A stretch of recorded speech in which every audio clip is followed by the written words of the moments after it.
number 3, Pat Carroll, PA to present the 1920 financial audit. Is he online with us? How we doing? If you can see me, I'm here. Yeah. We got you. I'm doing well.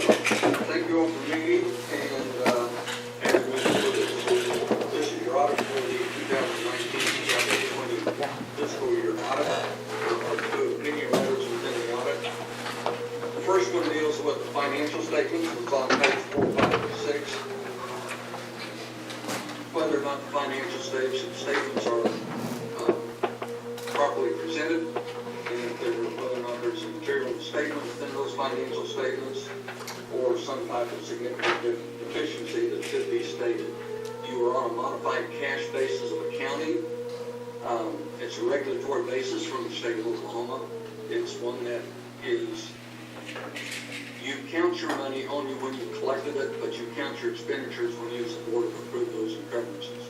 So we haven't received those items, we haven't written a check, but we're going to reduce your fund balance. It's a very conservative basis of accounting. It keeps you from spending money more than twice and spending more than the money that you might have. It's not an accrual basis, but it is a very conservative basis of accounting. It's an unqualified opinion. That's what we don't. You don't want a qualified opinion. A qualified opinion means that we found a material statement. There are 3 major financial statements. Exhibit A, B, and C.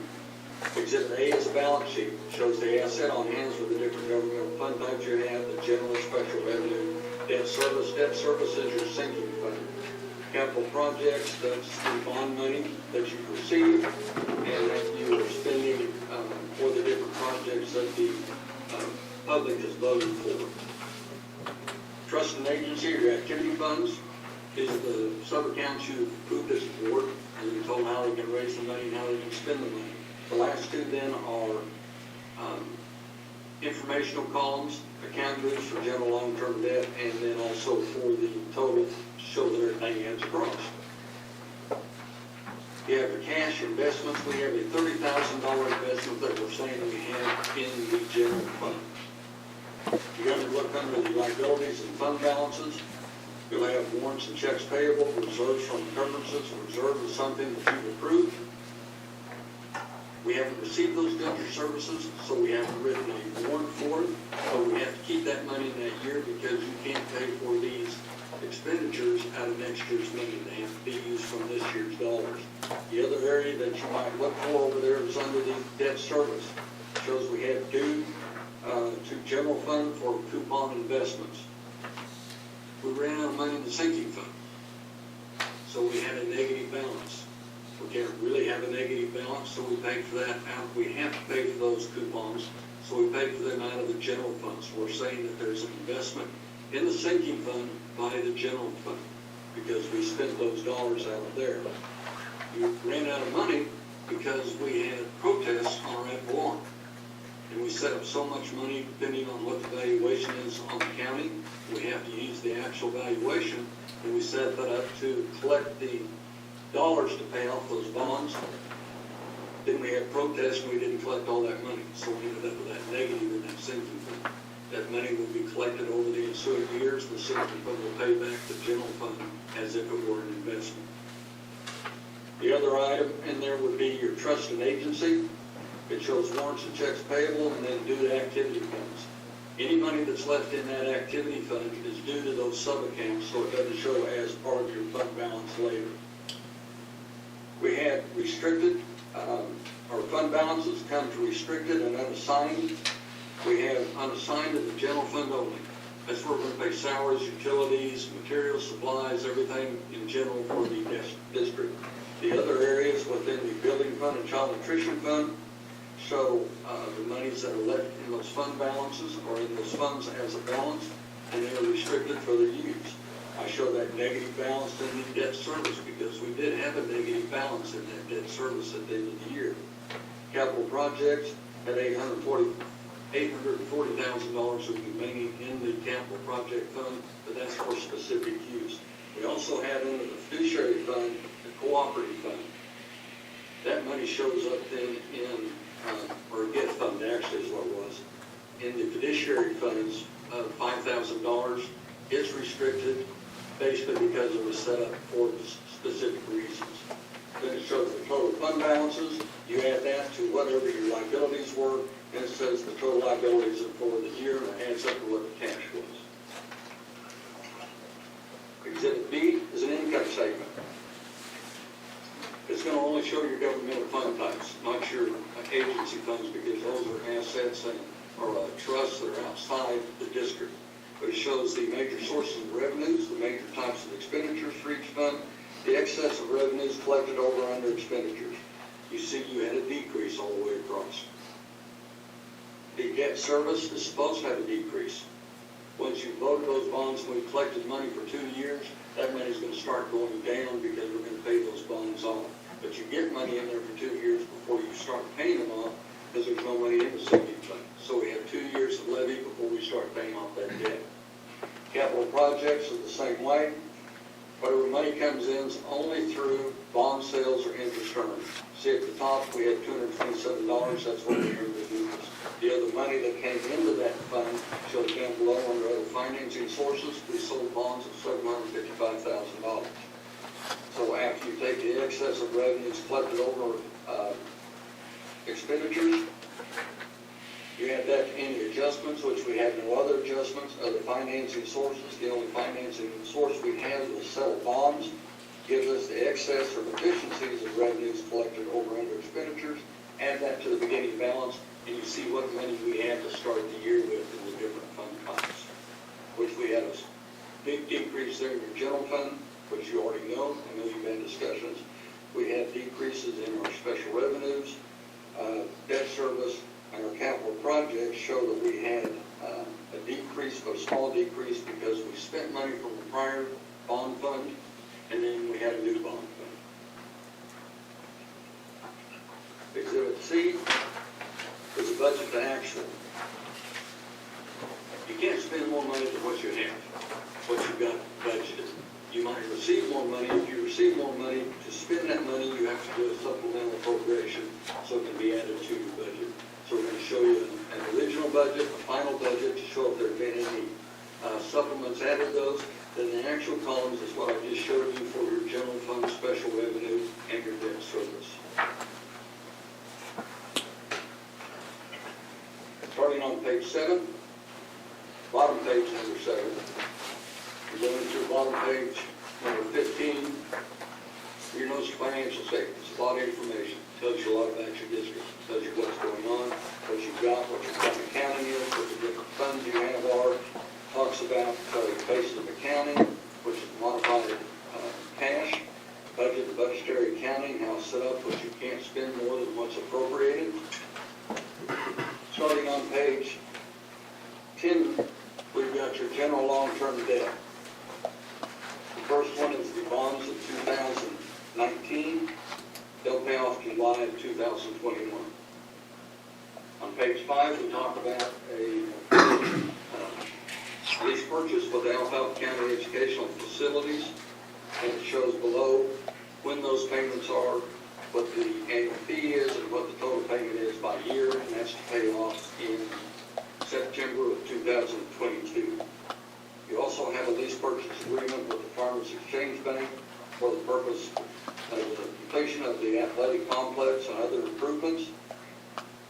That will pay off in August of 2027, but it shows the interest component, the principal payments you're going to make, and then the total amount that's being paid.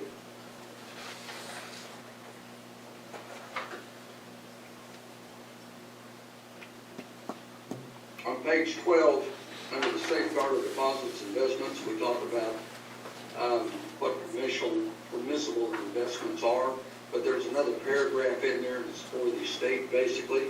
It says the general fund has a $30,373 investment on June 30, 2020.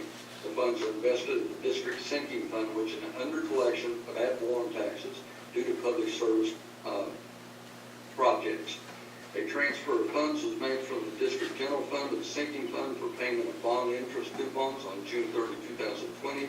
The transfer is considered investment in future sinking fund tax collections from release of protested tax funds. That's just a statement for the state when they look at this and wonder why you have that negative in your sinking fund. When will the state see that? Do they see that now, or that'll take another year? They will, when will they see it? Yes. When they receive this audit. Oh, okay. Actually, they already know about it. I told them what's gonna happen. Okay.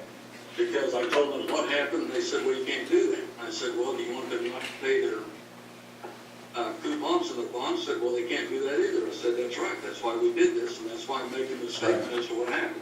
Right. So they finally decided that, well, there wasn't any other way to do it, because we can't really show a transfer between funds. We're just calling it an investment. We paid it for the sinking fund, and that's what happened with it. Okay. And right now, they don't know what else to do, so they're gonna let us do this. Because with these protests out there, I can't really tell you that there's any other options for the schools other than to pay it with other district money. Now, if the protests were enough at the point that we can't pay anything, then we got a problem.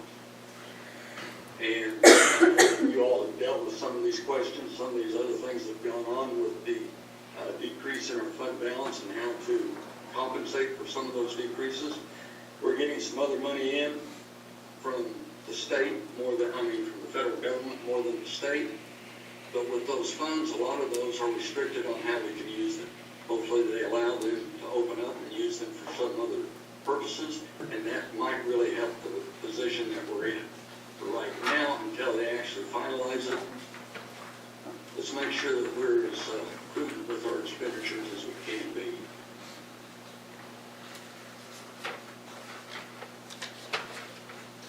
On page 14, bottom page number, we're talking about the employment retirement system. This is important for the people who are buying your bonds to know if you have any hidden liabilities. And hidden liability would be a retirement system that you're not showing as a liability. This says that there is a retirement system, but it also says that it's held by the state of Oklahoma. It's not your responsibility. And the very last paragraph on page 14 shows you the amount of money that's been paid in by the district over the last 3 years. Page A1, right after the notes, is a balance sheet for the building fund and child nutrition fund, which makes up your special revenue funds. It shows the cash on hand for both of them, any liabilities that are outstanding, then what the unrestricted balance is. The total column is what shows up on Exhibit A under special revenue.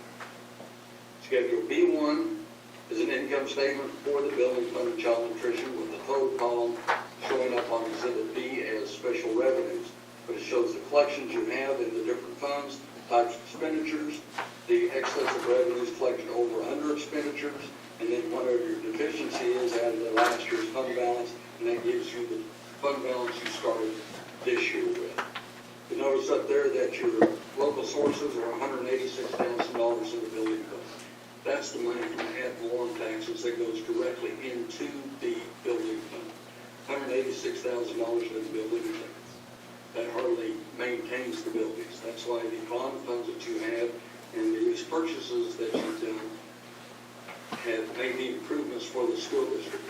You couldn't have done it with the building fund money itself. You had to have these bond funds set up to pay for these items and these lease purchases, or you would not have had the improvements that you have.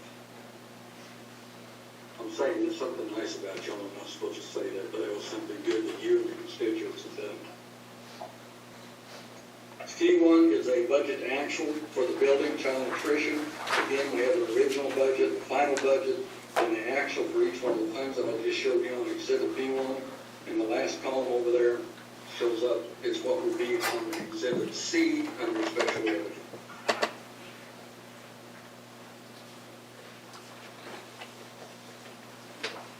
Next page, Schedule B1, your activity funds. Shows the number of activity funds that you have. You have a number of them. It shows the total collections for the year, the total expenditures for the year, and this is our highest cash risk. This is where cash comes in. District side, very little cash comes in. It comes to you for expenditures. The treasurer receives the money from the county, from the state, from the federal government. That's where most of it accumulates from. So it's much easier to be transparent, to be tranquil.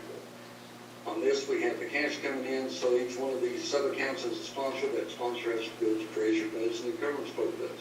They have to make sure they receive that money when they get it. That money is to be turned into the custodian on a daily basis.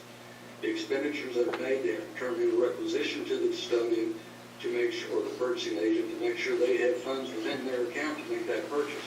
They can't use another fund's monies to make that purchase, so they have to make sure they have their own. Once they turn it in and it's approved, they can make the purchase. But their requisition is to state what they're buying, not just materials and supplies, but a description of what they're buying, an itemized description. When we get that item in, we should have an itemized detail of what was purchased. That is to be signed, that invoice or the package that was to be signed by who received those goods or services. If we can't find them, we need to know who to talk to, where those come in and to receive those items. It's a requirement by the state, so these are items that have to be trained to the people in these sub-accounts. You usually have to train them again, then you get new people and you start all over. But again, it's cash and it's important that these things are taken care of, because there's almost $250,000 goes through there. D2 is a reconciliation statement showing that the activity fund does reconcile to the bank. There's also outstanding checks. We had outstanding checks 2018-19. If those have not been stopped and brought into the sub-accounts, they should go ahead and be done now. Because after 1 year, you can stop those, put it back into the sub-account they came from, and put it back in. Depending on the size of those checks, they're either lost, they've been washed, something's happened to them, they're probably not going to show up.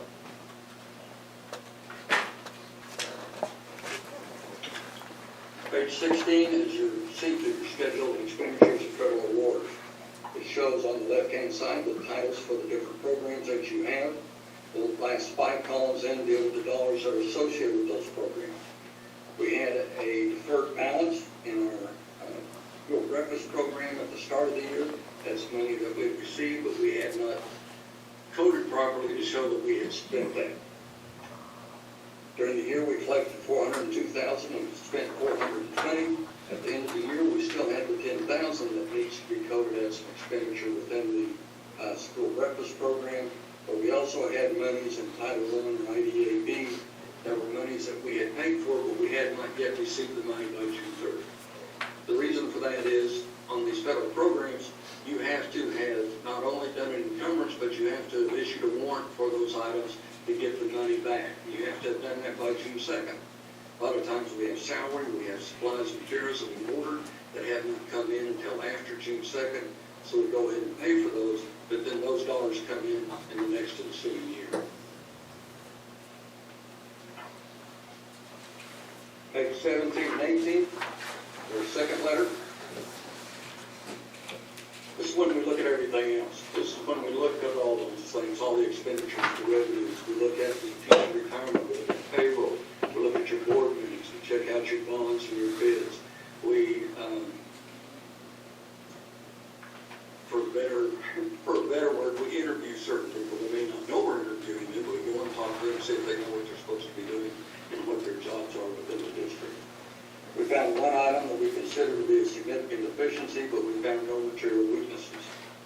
We also have one other item that we brought up as an exceptional recommendation that we just noted to the administration for improvement. Page 19 is our summary of auditor's results. This is our finding. Receipts were not turned into activity fund custodian on a timely basis. Again, every sponsor of the school system should be informed that all monies are to be turned into school activity fund on a timely basis. Actually, it's a daily basis, but I'll say timely. Last year, we had several auditor's exceptions. One was that several employees were paid in excess of their contract amount. When extra duties and things were not properly prepared to show that they should receive the money. That was corrected during this year. But last year, we also had receipts were not turned into activity fund custodian on a timely basis. That item continued.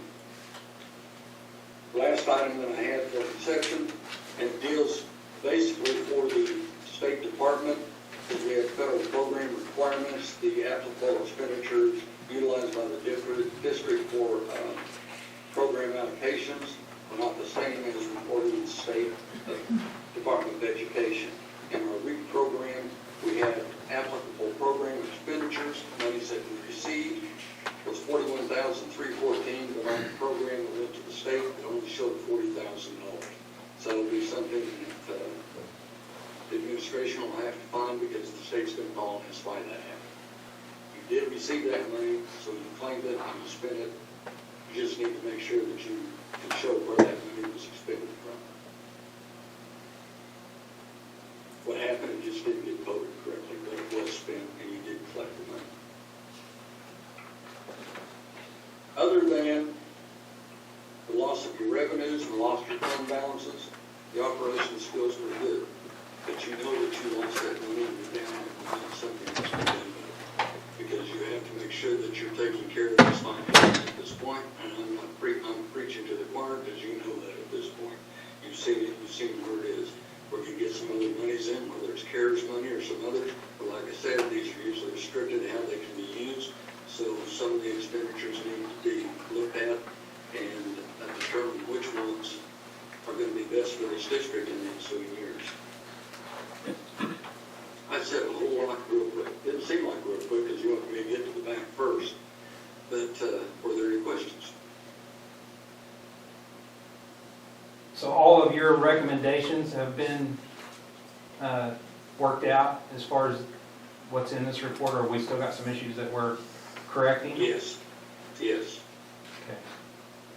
They have it. And we appreciate that from the administration, because anytime we brought something up, it's usually approved.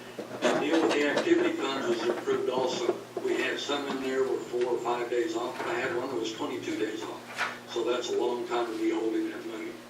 And if you hold the money long enough, and you have it someplace where people know, if there's an opportunity that will become a need and that money will go away. And if it goes away, who's responsible for whatever is supposed to be purchased? It's not the teacher. I mean, it's not the student, it's not the parent, it's not the school. It would be the teacher that would be responsible. The sponsor would be responsible for that money.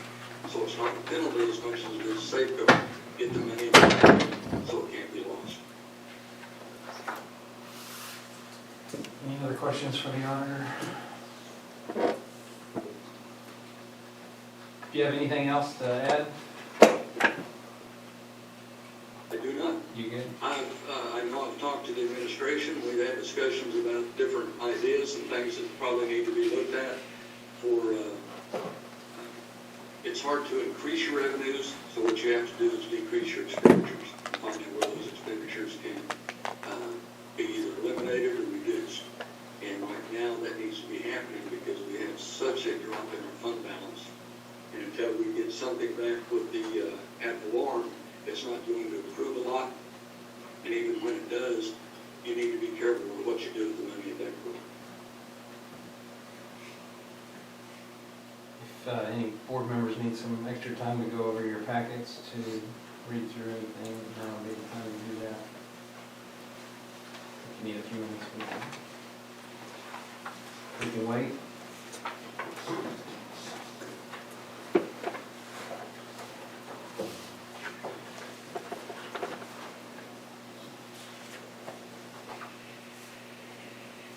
I'll go ahead and read number 4, and if you guys are ready, we'll take it. Number 4, board discussion of to approve or not to approve the 1920 financial audit as presented. Motion to approve. Amber's made a motion. I'll second. Desiree second. Judy? Littlefield, Yes. Goodwin, Yes. Gibson, Yes. Willhite. Yes. I do have one more thing. Yes, sir.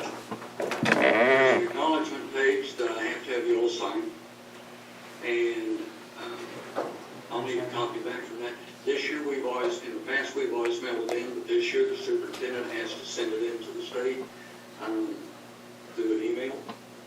And he has to send that in, the audit in, the acknowledgement in, the response letter, and also a copy of the board minutes that will have to be signed. So he's got to send all those items in. But I've got several items there that need to be signed, the management representation letter signed by the president and the superintendent, the acknowledgement letter, and the litigation letter. I'll just need those back, but I forgot to say that I needed you to have, usually I'm standing there and hand the page out. But I need for you all to sign those items. And the school has to send that in. Some schools will have trouble. If you have trouble, give me a call and we'll figure out what has to be done. All right, we'll get it done. Thank you. Thank you. Thank you. All right.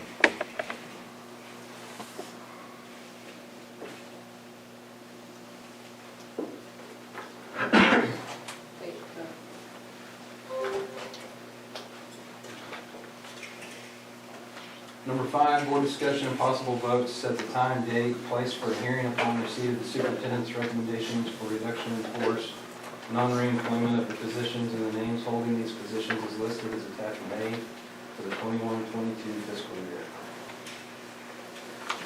So the main purpose of this meeting tonight is for me to formally present you with my recommendation with the positions that have been identified to reduce. And tonight, as it states there, we need to set a hearing date and time and meeting, for which at that time, those positions, that's when a formal decision and vote will be made for each of those positions and those teachers holding those different areas. Tonight is just kind of the first step in this process that we have to take. We've had conversations for several months now about our situation and what needs to happen. As you just heard from our auditor, just the reductions in revenue kind of led to these points, and unfortunately, we have to cut close to $2 million in expenses in order for the school to survive. And so, as it's stated there in my written recommendation, the only way to achieve that drastic amount is going to be through reductions in staff. So along with the positions that we've got that are going to retire and have voluntarily resigned, we have identified these 6 positions here that are listed as those that we need to reduce through force and through our policy. I will say this has been a very difficult decision, decisions that are not made lightly in any way. Me and the other administrators have had countless meetings and spent lots of hours trying to figure out what's best for the school moving forward. And you know, I want to state that this is in no way personal. Policy clearly states that it's identified by positions, and we're at that point where we have to identify positions that we feel like we can do without, in the sense that we can still function and provide our students with the best education possible, but we have to do that with very minimal staff. So, like I said, this is not a meeting where anything is formally decided, other than we are setting the date for the hearing. And at that point, during that meeting, later on, there will be, those formal decisions will be made. But I present you in writing the recommendations, and so the recommendations for attachment A, there, position 1 would be the district librarian position. We had a waiver that we do not have to have somebody in that position right now, and so we felt like that was probably a position that we needed to look at first. We have 2 5th grade positions listed there that are, one is also a middle school math remediation area, along with some reading intervention. One of those positions, I've already received a letter of resignation. It was just after this had been posted, so one of those positions will be taken care of that way, and we will not have to reduce that through force.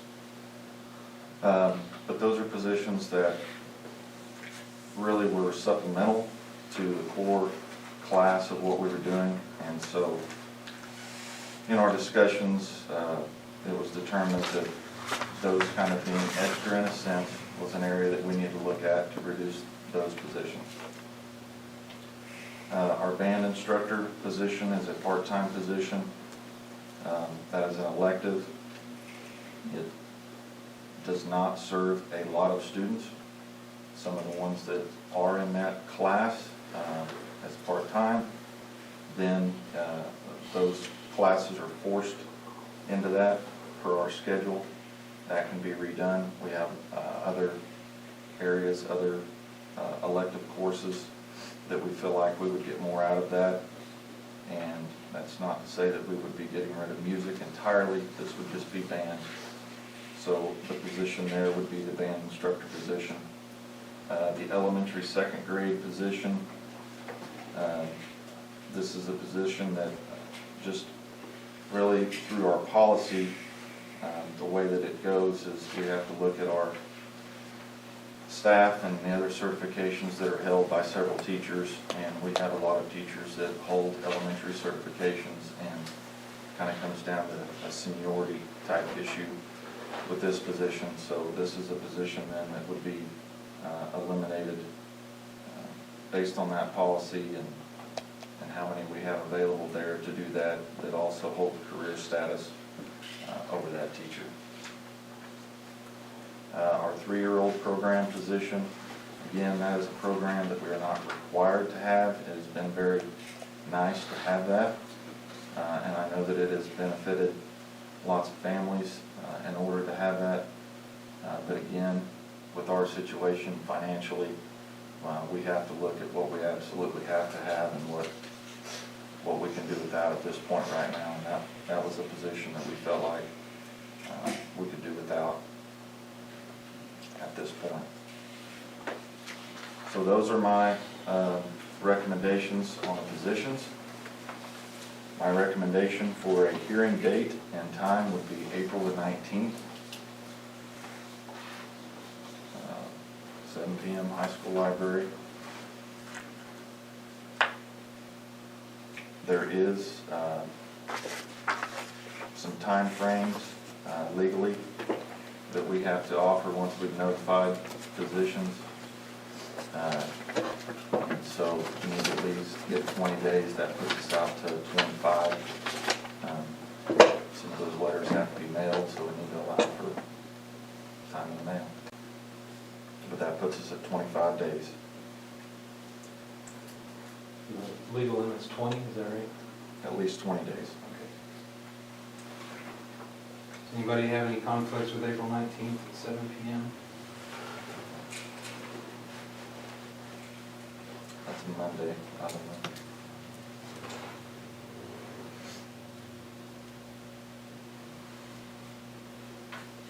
Can I make a motion that we set the date for April 19th at 7 p.m. in the high school library? Do I have a second? I'll second. Desiree, second. Judy? Littlefield, Yes. Goodwin, Yes. Gibson, Yes. Willhite. Yes.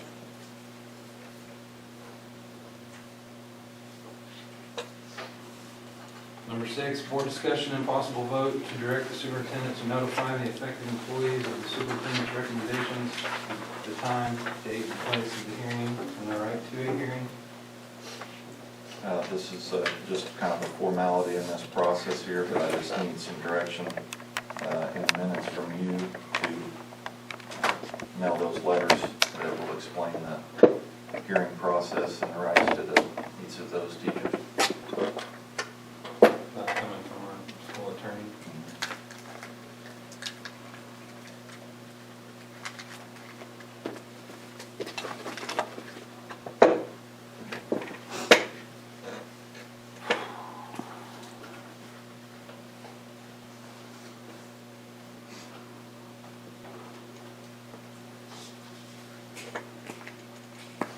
I make a motion to approve the superintendent to notify the affected employees of the date, time, and place of the hearing, and the right to a hearing. Second. Curtis, second. Judy? Littlefield, Yes. Goodwin, Yes. Gibson, Yes. Willhite. Yes. Number 7, I'll make a motion to adjourn.